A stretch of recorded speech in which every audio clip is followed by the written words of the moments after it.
اللہ اللہ اللہ لا الہ الا ہو، اللہ اللہ اللہ لا الہ الا ہو۔ ان کا واقعہ بتا کر اللہ تبارک و تعالی ہم آپ کو جو سنا رہے ہیں واقعہ، محض قرآن کریم میں جب کوئی واقعہ آتا ہے تو وہ محض قصہ کہانی نہیں ہوتی کہ بھئی افسانہ ترازی ہے، افسانہ سے بتایا جا رہا ہے، اس کے پیچھے سبق ہوتے ہیں۔ سبق یہ دیا کہ دیکھو ایوب علیہ السلام کو دیکھو، شیطان بڑا دعویٰ کر رہا تھا، اگر وہ روایت صحیح ہے تو شیطان بڑا دعویٰ کر رہا تھا کہ ان کی ساری راست بازی، سارا تقویٰ میں ختم کر دوں گا، ان کو بیماری کے اندر مبتلا ہوں گے تو، لیکن وہ صبر و استقامت کا پہاڑ، ان کو آنے والے کہہ رہے ہیں کہ تجھ سے اللہ ناراض ہے، مگر وہ ڈٹا ہوا ہے کہ نہیں، میں ناراض نہیں ہے، جب اس کا حکم ہوگا خود بخود ٹھیک ہو جائے گا، اور مجھے اس وقت تک صبر کرنا ہے۔ صبر کا یہ اعلیٰ ترین مقام حضرت ایوب علیہ السلام کو مثال دی جاتی ہے آج دنیا میں، صبر ایوب علیہ السلام کا صبر تو سکھایا جا رہا ہے کہ مصیبتیں دنیا میں سب کو پیش آتی ہیں، کوئی انسان ایسا نہیں ہے کہ جس کو کبھی زندگی میں کوئی مصیبت پیش نہ آئی ہو۔ کوئی ہے ایسا؟ کوئی بڑے سے بڑا بادشاہ، بڑے سے بڑا صاحب اقتدار، بڑے سے بڑا دولت مند، بڑے سے بڑا سرمایہ دار، کوئی کہہ سکتا ہے کہ مجھے کبھی دکھ نہیں پیش آیا؟ دکھ پیش آتے ہیں اس دنیا کے اندر، سبھی کو آتے ہیں، لیکن اس دکھ کے موقع پر ایک طریقہ وہ ہے کہ آدمی جزا فضا کرے، شکایت کرے، اللہ تعالیٰ سے یہ شکایت کرے کہ یا اللہ میاں تو نے مجھے مصیبت میں ڈال دیا، اعوذ باللہ، اس سے گلہ کرے۔ اور ایک طریقہ وہ ہے جو ایوب علیہ السلام نے اختیار کیا کہ یا اللہ گلہ کوئی نہیں، جو کچھ آپ کی مشیت ہے برحق ہے، میں اس کے آگے سر جھکاتا ہوں اور کوئی گلہ شکوہ نہیں کرتا۔ تو اللہ تبارک و تعالیٰ پھر اس کو کس طرح دور فرماتے ہیں، اس کا صبر کے ذریعے انسان کے درجات اتنی تیزی سے ترقی کرتے ہیں کہ جو خوشیوں کی حالت میں ترقی نہیں ہوتی۔ ہمارے بزرگوں نے فرمایا کہ مجاہدہ اضطراریہ میں زیادہ ترقی ہوتی ہے درجات کی بنسبت مجاہدہ اختیاریہ کے، تو جتنا صبر بندہ کرے گا اتنی اس کی ترقی درجات ہوگی۔ لیکن مانگو نہیں اللہ میاں سے، مصیبت نہ مانگو، پناہ مانگو، عافیت مانگو، لیکن جب آ جائے تو صبر سے کام لو۔ اور صبر کا مطلب یہ کہ کوئی گلہ نہ کرو اللہ میاں سے،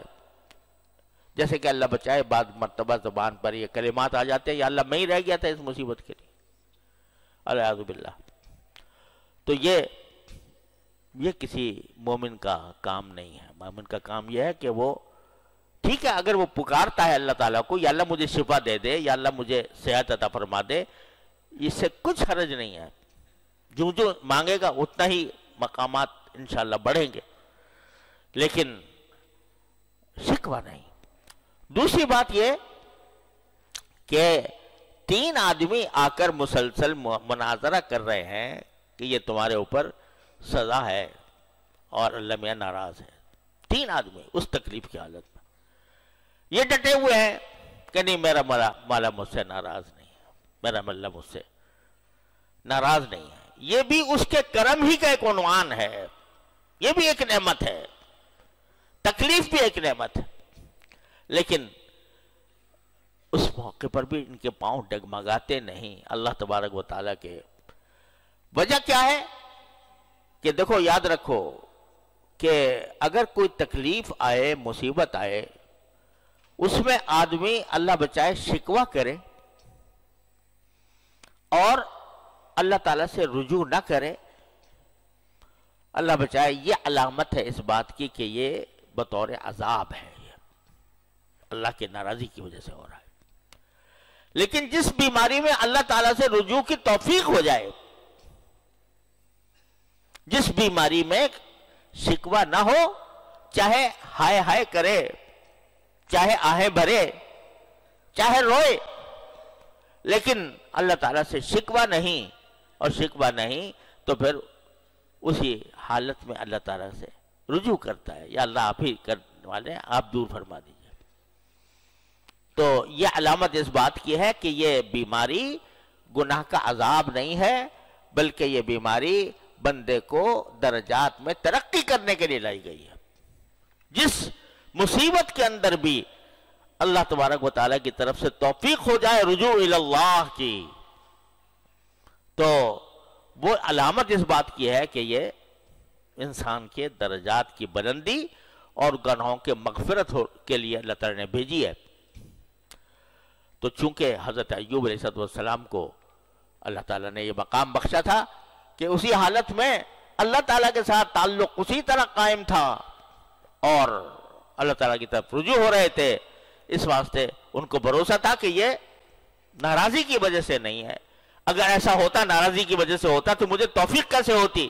اللہ تعالیٰ سے رجوع کرنے کی توفیق کیسے ہوتی؟ اس لیے ان کو یقین تھا، تو وہ اس سارے بسابس کا مقابلہ کرتے رہے اس حالت میں۔ یہ ساری کہانی جو حضرات نبی کریم صلی اللہ علیہ وسلم پر نازل کی گئی اور حضرت ایوب علیہ السلام کا تذکرہ فرمایا گیا، یہ در حقیقت ہمارے لیے جو سبق ہے وہ یہ کہ جو تکلیف بھی دنیا میں پیش آئے، جو مصیبت بظاہر کھڑی ہو جائے، دنیا تو مصائب اور آلام کا گھر ہے، یہاں آپ بچ نہیں سکتے،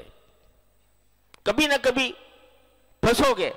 مصیبت میں، آلام میں، لیکن وہ طریقہ اختیار کرو جو ایوب علیہ السلام نے اختیار کیا تھا۔ مانگو نہیں، اللہ تعالیٰ سے مانگو نہیں،